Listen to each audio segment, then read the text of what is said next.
All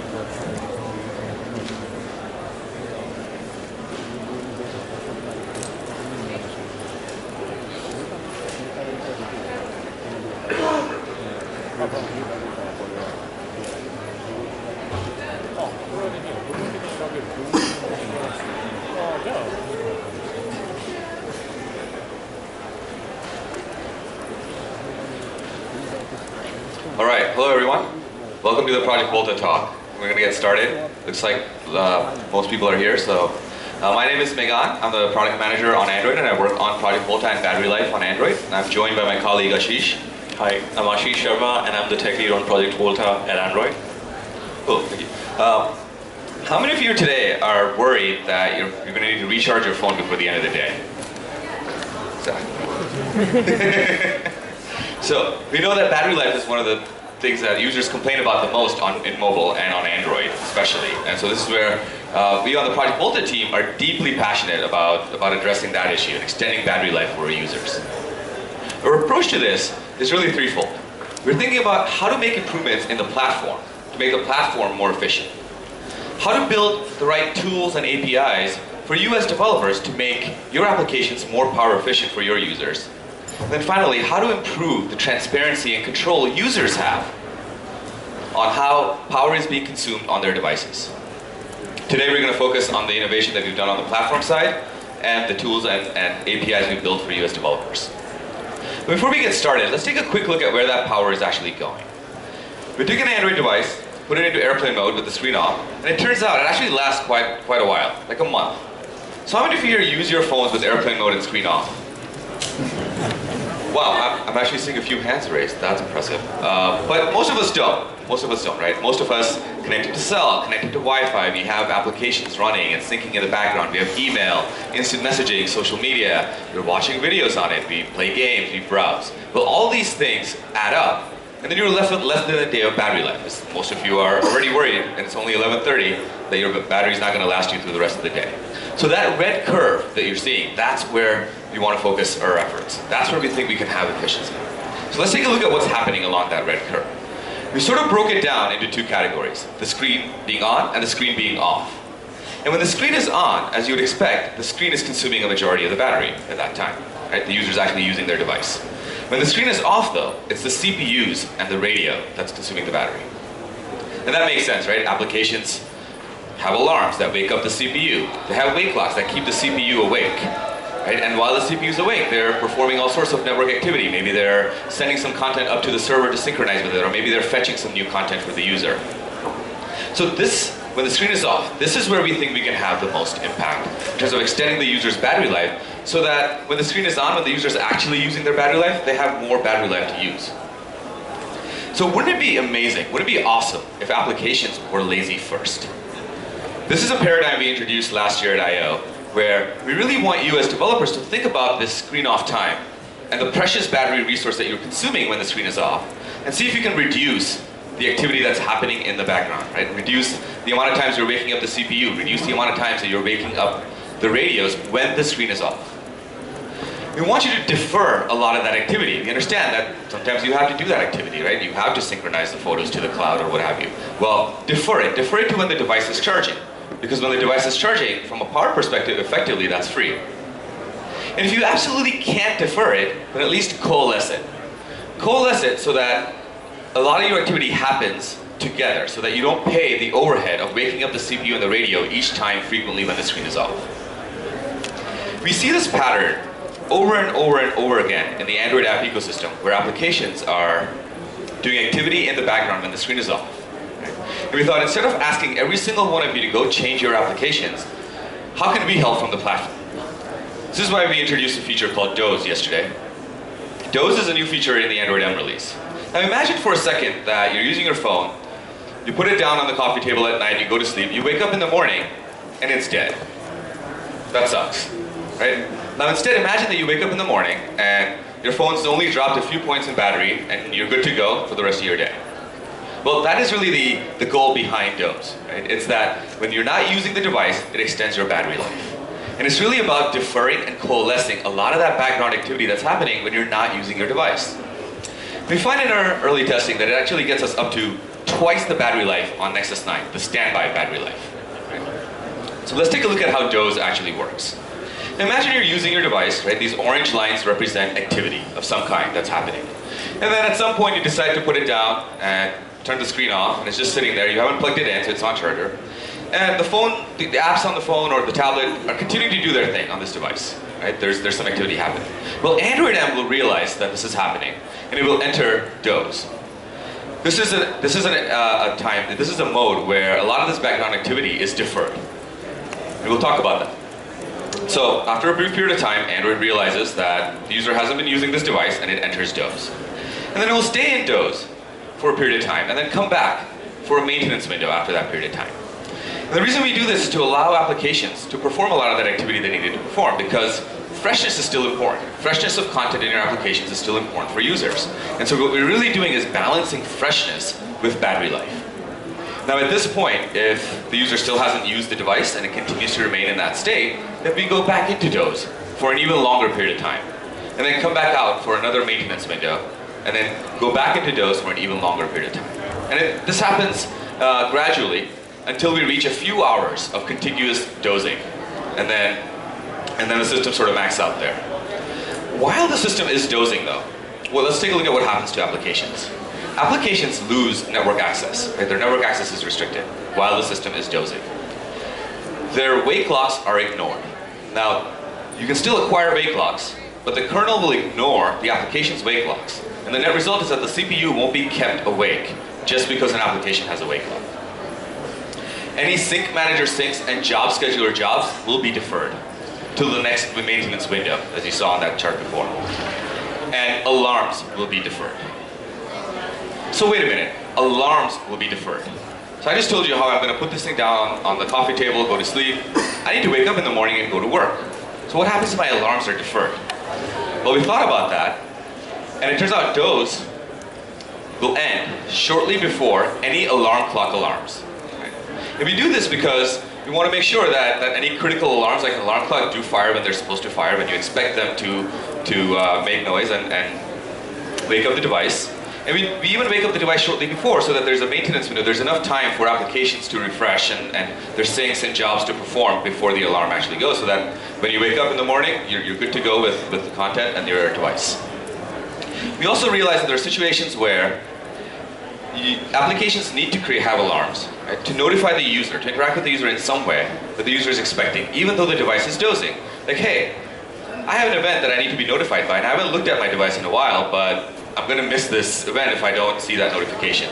And so for that use case, we're introducing a new API with the M release that allows applications to set an alarm that will trigger even though the device is dozing.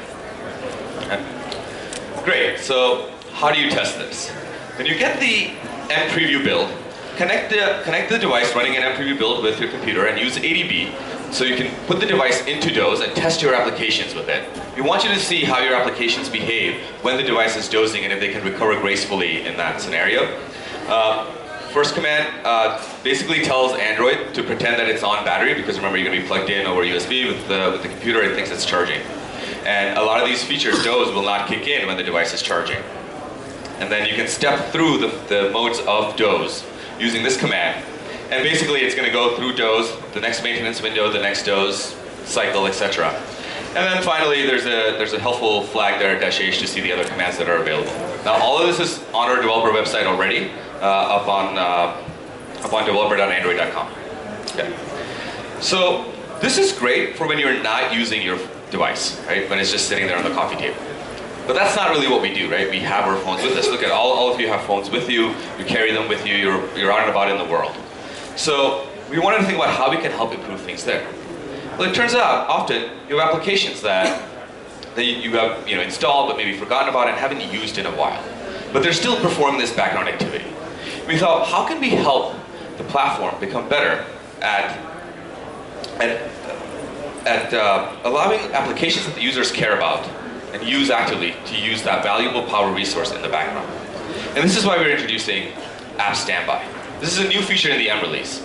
And what happens is that Android will determine or will consider an application to be idle if for a period of time that application hasn't been actively used by the user. And what actively used means that the application hasn't had a foreground process, right? An activity or a service, kind of like music playback, where that application hasn't really generated a notification that on the lock screen or in the notification tray that the user has seen. Or, obviously, the application hasn't explicitly been launched by the user. So if all this hasn't happened over that period of time, or if any of this hasn't happened over that period of time, then Android will consider that application idle. When Android considers an application idle, that application's syncs and jobs will get deferred. They'll get deferred until such time as the application is considered active again, or that application, or that device gets plugged in. Similarly, that application's network access will be restricted, right, while the device is on battery. Great, so how do we test this? Again, get the mPreview build. We have some helpful commands for you to set your applications so that to set your applications to idle, so that Android thinks of them as being in standby, and then test the use cases in your applications to see how well they behave under this scenario. And all this again is up on our developer website. Now we realize that these features are great, DOS and App Standby, but there's going to be scenarios where freshness is still important. Freshness in the application, for some reason, is still important. So what we're going to do is allow applications that Android considers idle to still have normal operations roughly daily. Okay? And that could be when the device is charging, because remember, when the device is charging, these optimizations don't apply. Or in one of those maintenance windows that we talked about with DOS. We also realize that sometimes your application, even if it's idle, if the device is idle, really needs to communicate with the user. You need to get to your user. And for those scenarios, we're introducing something called a high priority GCM message, Google Cloud Messaging message. This message will wake up the device or the application, even if they're idle, and allow you to deliver that critical notification to your user. Okay? But if you have to notify your user, we strongly recommend that you put the contents of the notification, right, the information that you need to put up that notification, in the payload of the GCM message. This is useful because remember, you won't have subsequent access to network, or you may not have subsequent wake lock time. So you have to handle and put up the notification in the wake lock that you get to handle the GCM message. Cool. Now, we know there's going to be use cases and scenarios where these optimizations may not be something the user wants. And for those cases, we're introducing a place in settings where users can go and whitelist applications. Users can go and tell Android that, hey, ignore optimizations for this application. They can do that in settings. And then of course, as I already mentioned, when the device is plugged in, DOS ends, App Standby pauses, right? So apps that were considered idle by Android no longer have these restrictions. They can use the network and their syncs and jobs will get to execute. Cool. So let's go back to lazy first. We talked about deferring and coalescing a lot of this background activity. DOS defers and coalesces that activity. App Standby defers and coalesces a lot of that activity. So this is what we really want you to do as well. So the innovations we talked about with DOS and App Standby really help you when the users aren't using applications or aren't using their device. But that's not really what happens the majority of the time, right? Users love Android because of the applications that you guys write. And they're using those applications. So this is where you can help make the battery life even better for users across Android. So Ashish, are there things developers can do to help? Absolutely, Megan. We application developers love our users. And any little change that we can make in our applications to help improve battery life can go a long way in improving the entire ecosystem, which benefits everyone. Users like us don't have to worry about their phones dying in the middle of the day, and so they get to engage with the apps much more. And it's a happy experience for everyone. We also have APIs that help us really stick to those three principles and do a good job in a very simple and concise fashion. The three principles here, reduce, defer, and coalesce. Let's look at some of the APIs that would allow us to do that. Last year at Google I/O, we introduced a new API called Job Scheduler. Now what this API does is lets applications inform the platform that here I have a task which is not really urgent. It's important, but it's not urgent, doesn't have to happen right now. So here's my task, I will specify some constraints, just do a good job. And the platform will itself do a very good job at trying to coalesce and reduce and defer a lot of these activities. Let's see how.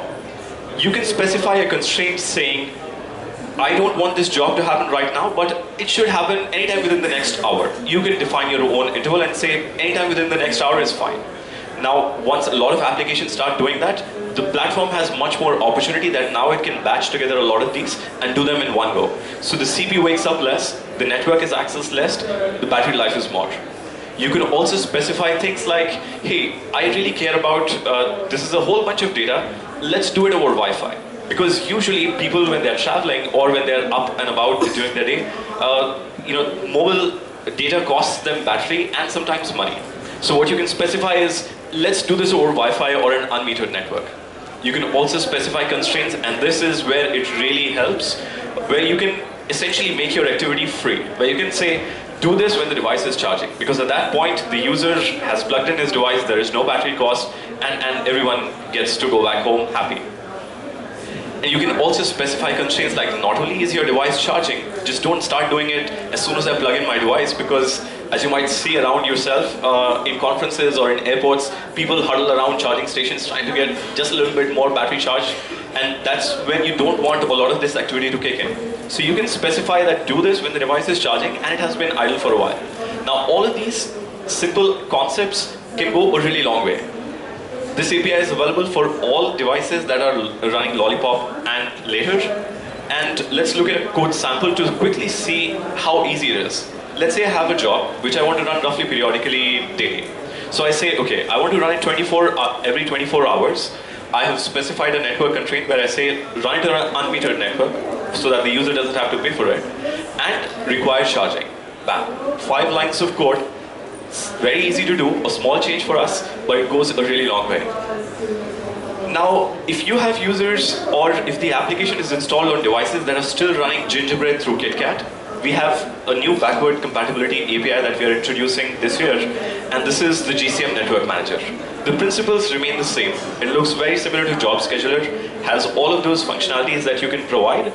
You can specify a window of time. You can specify a network type. You can specify that the device is charging, do this only when the device is charging. You won't be able to specify charging and idle because that's just a functionality that is available on Lollipop and later devices.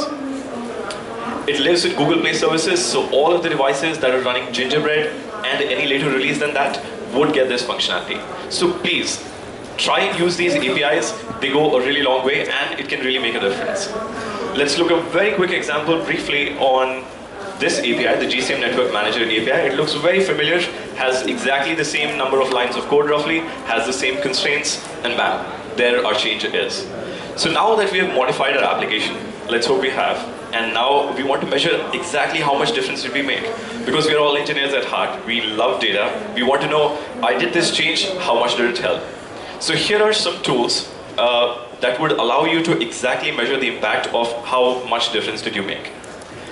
Say you install the application on your device, you run it for a few hours like a normal user would, you take a bug report, and then you go to this section in the bug report, which is the battery stats section. This section would contain stats from only the period when the device was off charger. That is exactly the time when we care about optimizing, because that has a battery impact. So it will give you a lot of details like how long was the device on battery, how long was the screen turned on, how many wake locks were held, how frequently and how often, how much mobile data traffic happened, how much Wi-Fi data traffic happened, and a lot of those other parameters that are present in the system. Very detailed log, and it also has a breakdown based on an application.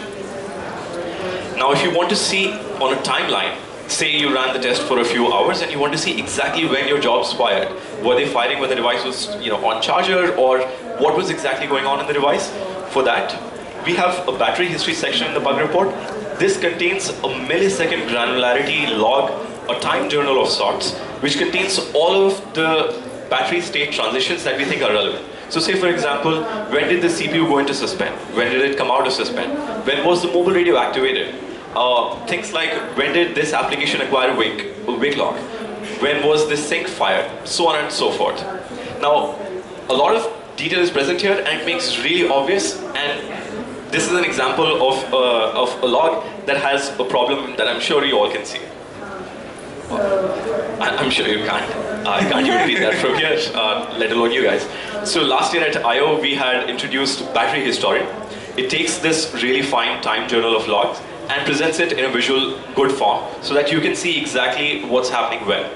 Now we listen to a lot of feedback. We find this tool to be incredibly useful, and the feedback that we heard from you is all of this is good.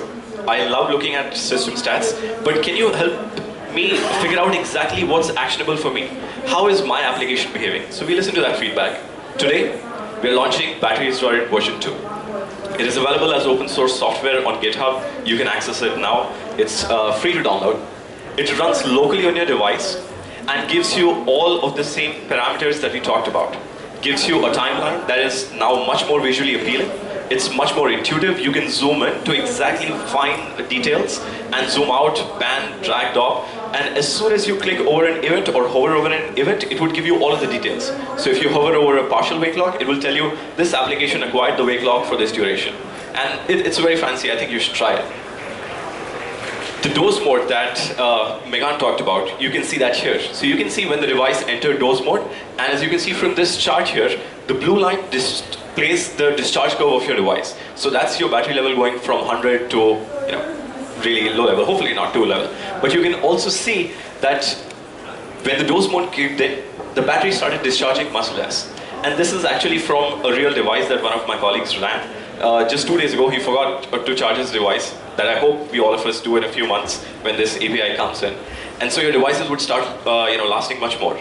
During the activity initially, the device was active, just like Megan had talked about. And as soon as at night, the device was just left on the table, it started discharging much more slowly, and the platform started kicking all of those features where it can start to coalesce and defer a lot of these activities. The sync manager and job scheduler APIs also show up here, so you can look exactly at the sync manager jobs. So let's quickly run into a demo. Let me show you how this tool works. You can run it on your machine. It's a local server running on your machine. You can upload a bug report, hit submit. The main system stats page will show you all of the details, like what build this device is running, and all of the different stats that I talked about. User space wake locks, sync manager, mobile radio usage, and now let's get to the point where how it's really actionable for you. So you can click on the app stats tab, select an application here in the picker here. I picked Google Calendar, say for example here. You can look at all of the details for your application, and let's look at the syncs for this application. Okay, so there are 2 accounts, they ran for such and such period, and you can see it here. You can click on the Historian version 2 tab. This is where you would see all of those events that I talked about. You can zoom in quickly, and let's say this is when the screen was turned on. You can click on any other sync manager job here, and then once you clear the application, that's when you would see sync jobs for a lot of the other applications, or all of the systems start to appear. You can go back to your application here, and for legacy purposes, the version that we introduced last year is also available here. So really good tool, really helpful. We found it to be very useful. We hope that you would use a lot of the APIs and features that were introduced today. Megan, can you remind us of what all we talked? Happy to.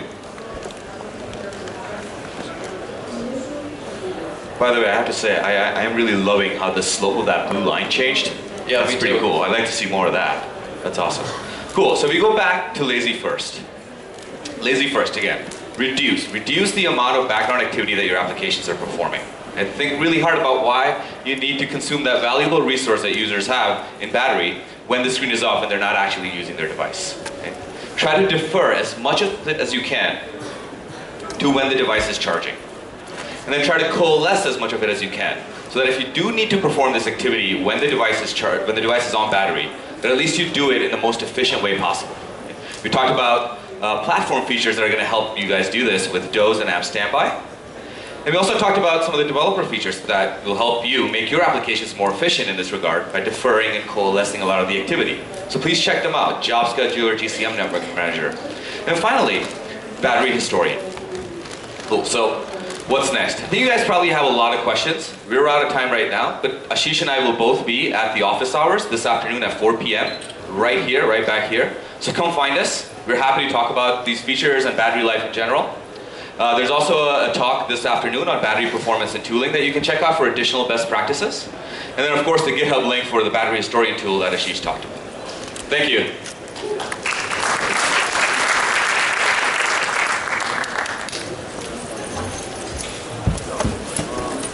Hey, you guys, can you put it back?